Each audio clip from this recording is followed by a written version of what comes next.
Rachel Reeves just gave a speech about investment and infrastructure. She mentioned HS2, but let's talk about what she didn't say. HS2 was meant to transform Britain's rail network, connecting the northern cities of York, Leeds and Manchester with the south. But instead, it's become a black hole for taxpayers' money. And if Reeves and Starmer push ahead, it could bankrupt the country. Back in 2009, HS2 was supposed to cost £37.5 billion. Now, experts predict the true figure could hit a jaw-dropping £300 billion once financing costs are taken into account. All for a fraction of the original route, only connecting the suburbs of Birmingham to the suburbs of London. But it's not just the money, it's the disaster behind the scenes.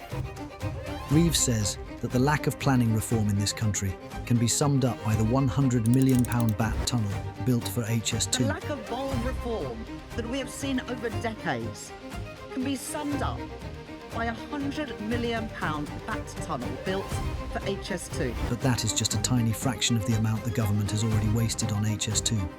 This isn't about investment. This isn't about growth. This is about competence. And if Reeves and Starmer push ahead with HS2, they won't just waste money. They'll run the country into the ground.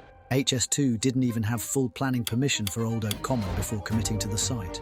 They didn't even own the land. And yet, billions have already been spent. And here's something no one's talking about.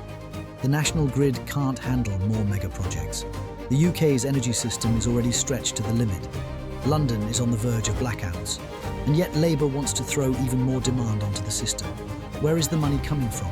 Where is it going? And when will Keir Starmer and Rachel Reeves finally admit that this project is out of control? HS2 was supposed to bring Britain together. Instead, it's tearing the economy apart. And we're the ones paying for it.